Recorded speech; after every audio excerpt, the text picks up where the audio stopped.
Hi guys and welcome back. We just decided to come down to Barossa Valley and have a look around.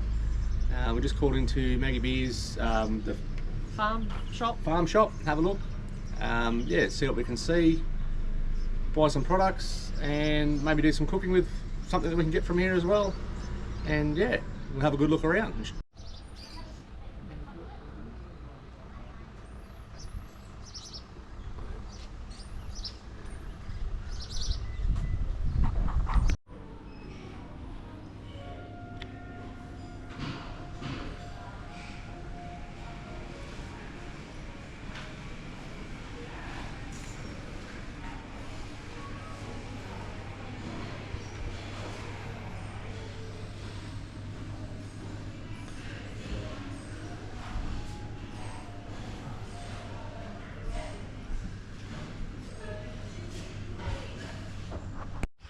So we're at the Maggie Beer, where are we?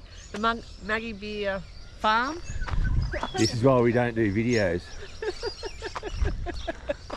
Okay, Anyway, we're at the Maggie Beer farm at the Barossa Valley, and we're just going on a farm walk, having a look around. These are her olive trees. There is tiny little olives on there somewhere. I saw them before. Oh, up here. They're all just olive down there too. So we're just having a look around. She's got pheasants, she's got all sorts of, there's peacocks, and obviously she's got a farm shop where you can try all her products. She's got cheeses and chutneys and sauces. yeah, we'll go and have a look at the farm shop in a minute. That's where they also did the production of the cook and the chef. So we'll go in there in a minute and have a look. But at the moment we're just going for a walk around her farm. Well, we're exploring the Barossa Valley today because Tanisha's here. Because our daughter's with us.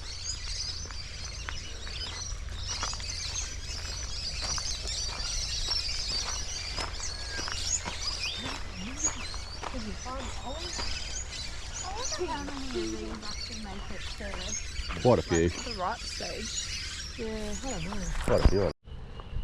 So this is one of Maggie Beer's orchards. It's got a whole heap of quinces in it. And yeah, and she does obviously make her quince paste and things like that. You can hear the peacocks in the background. And she's even got rabbits live here.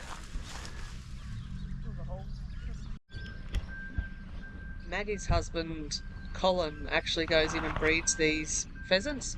So the ones you see in these pens are actually just bred for their beauty. They're not for eating. They're the male ones, the most pretty ones you see in here are the males. So the males are always the pretty ones in the pheasants. And yeah, and the ringneck pheasants are the actual game birds. And the game bird breeding is something Colin's been passionate about for the last 40 years.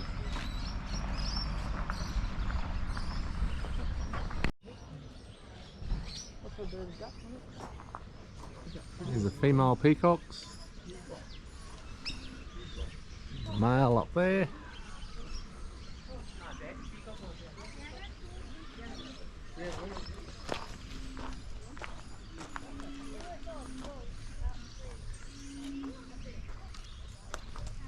Ah, pretty birds, aren't they? I love the thing on the top of their heads, eh? Yeah, no, I do too. Told you there was rabbit.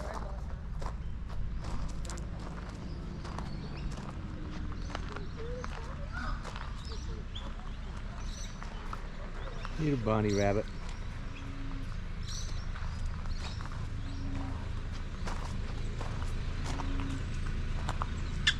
And there's guinea fowls.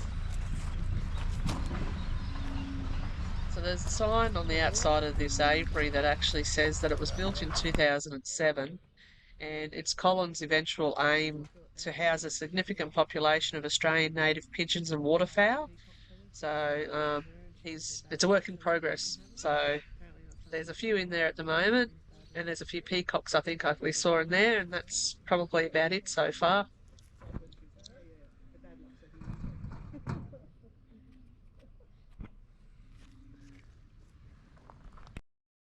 So Maggie Beer offers a whole range of experiences here. You can actually stay on the farm here on this property, and you can also do cooking lessons or cooking school. and you can actually pay and do a wine and cheese tasting and cocktail making, and you can also pay and watch them shoot, like do a cooking demonstration where they used to shoot the cook and the chef. So yeah, there's heaps of things to see here. It's really cool. Yeah, it's quite good. This is where they actually used to shoot the cook and the chef. So yeah, we've watched it for many years and we've probably nearly seen every episode. So it's pretty cool to come in and have a look.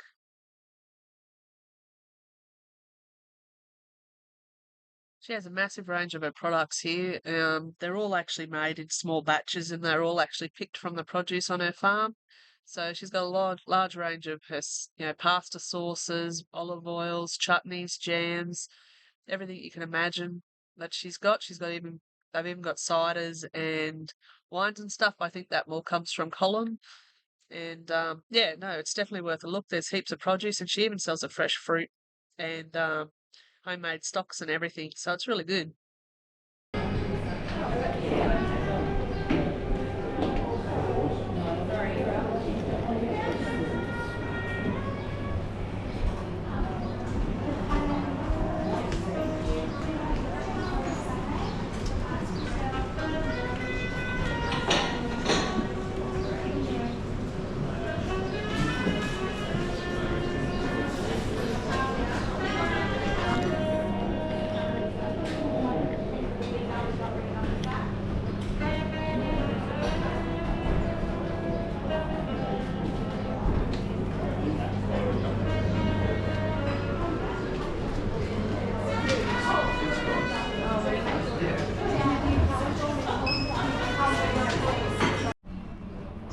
So we're at Lou's place, which is the Lou Miranda winery. So we booked in here for lunch because Tanisha saw this on a cooking show just before Christmas. None of us are very big wine drinkers, but we thought we'd come in here and check out the food because we do enjoy our food. So we were so busy eating that I forgot to take videos inside the winery.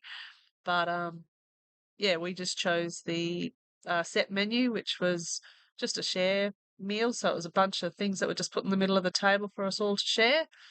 It was a really good lunch. We enjoyed it. The chicken was absolutely amazing. So yeah, we had a good time.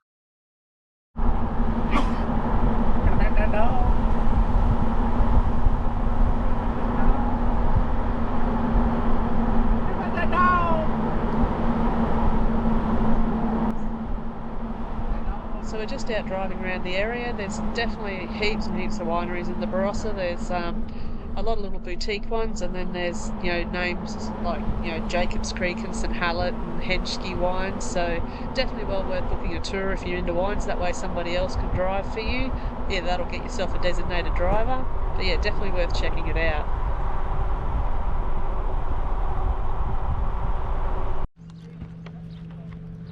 So we've just gotten to the Barossa Chocolate Factory, and even though we're all very, very full, we thought we'd come and have a look, and because she doesn't have room for chocolate really, it's a separate belly, I reckon.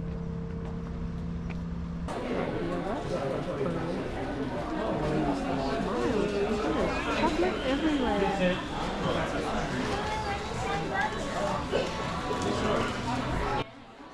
So these guys are not only just a chocolate shop, but they have a gelato and sorbet bar, they have a cafe and a cellar door as well.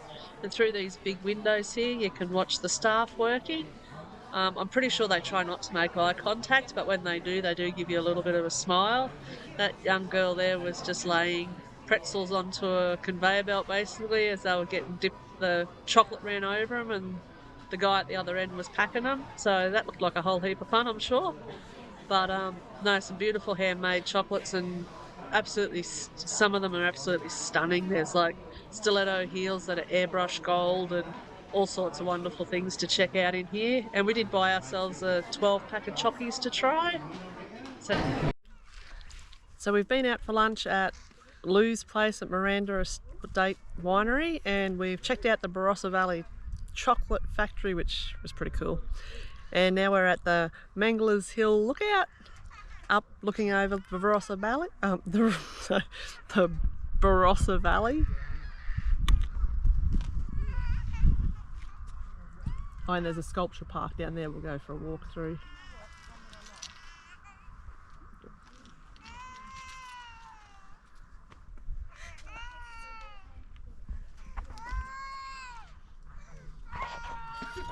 Yeah, right. I think that's a keyhole sculpture.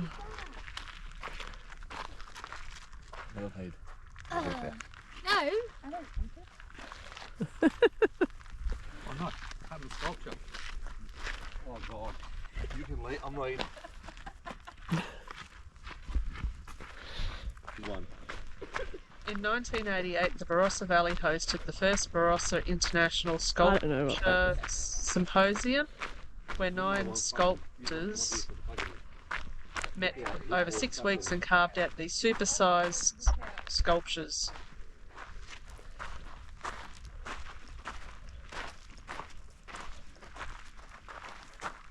It's like a piece of marble kind of rock. Granite. Oh, I don't know what to call it. So yeah, they were made from marble and granite.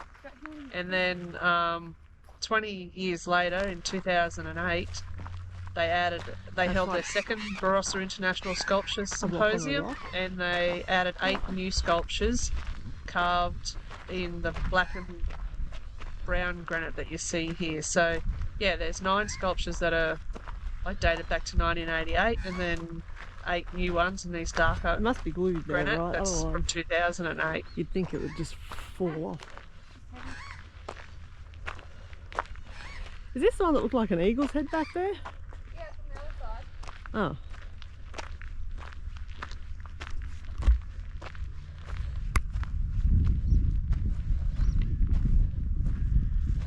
Oh yeah. It is. There's the eagle's head.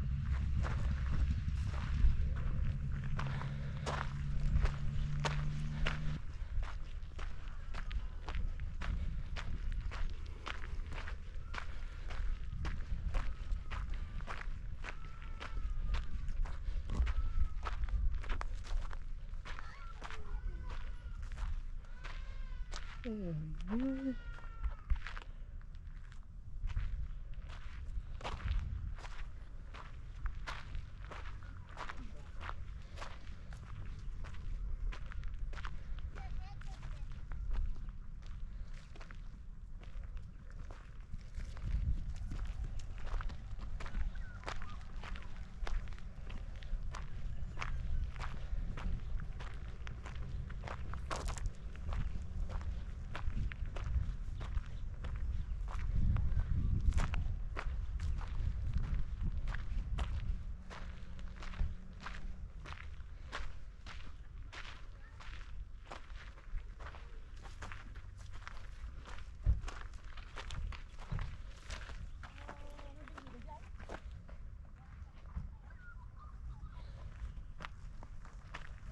So this pretty much ended our day. We jumped in the car from here and drove the hour back to where we were sort of based for the week. So yeah, we had a great day looking around at the wineries and From up obviously the top chocolate looks like a factory and Maggie Beer's farm. So that was good to see. And yeah, this was just an added bonus that we looked up as to what was in the area, and we had a good look around and a nice walk. So yeah, then we just headed back to Balaclava Caravan Park from there.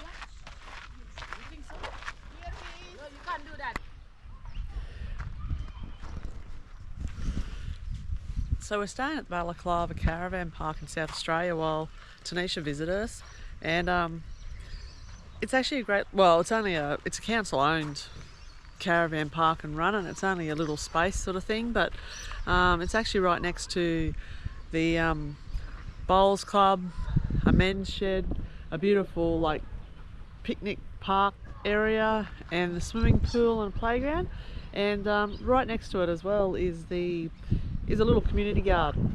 So they've actually got all these little garden beds and plots done up. Some of them have people's names on them. You're not allowed to touch those, but the ones that actually say community on them, you're actually allowed to pick from and leave a donation in the donation tin, which is a fantastic idea because they've got some great stuff in here. There's some fresh snow peas and strawberries and what else is there? There's tomatoes, cucumbers, zucchinis, herbs, rhubarb.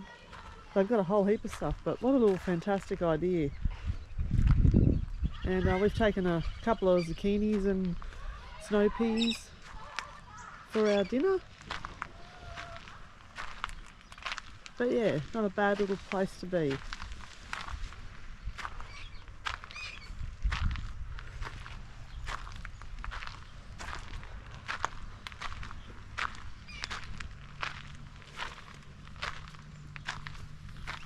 That's the rhubarb.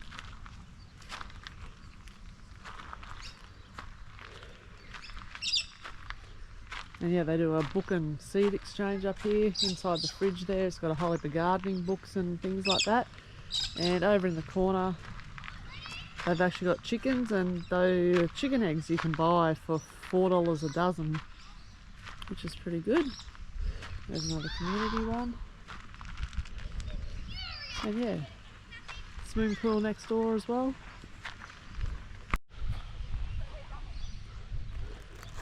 That's the park. We were actually Robert was talking to the lady that was volunteering and watering the garden, the community garden, the other day, and yeah, she said that basically, sometimes people just come through and take the donation sometimes money they and take the donation tin, or they'll just clear everything out, which is a raid little it bit all. sad. But anyway, it is what it is, but it doesn't deter them from still letting people come in and pick and pick some stuff from. So we've appreciated it. We've given some money, and we've got a little bit of rhubarb and some snow peas and some zucchini. And we got some zucchinis the other day, and we even given $5 just for 2 zucchinis the other day and a handful of snow peas. And the lady was like, "That's way too much money," and it's like, well, it's going to a good cause, and for people to be able to just come and get fresh produce like that, and it's just any donation. It doesn't have to be a lot. They could donate $1 and take some zucchinis and some, snow peas and carrots or whatever happens to be in season at the time, and they're happy with that. So yeah, no, good idea. And it's nice that it's just at the back of the caravan park here, where we can just go and have a look, and it's a short walk. And actually, it's a really nice place, this Balaclava in South Australia. Yeah, not much in the area. I mean, it's historical, but it's just a small town. And it's really nice. Yep. And there's a caravan. And the managers here were really, really nice, and the amenities were spotless every single day. So it was really a brilliant little caravan park in a small town. Very, very friendly.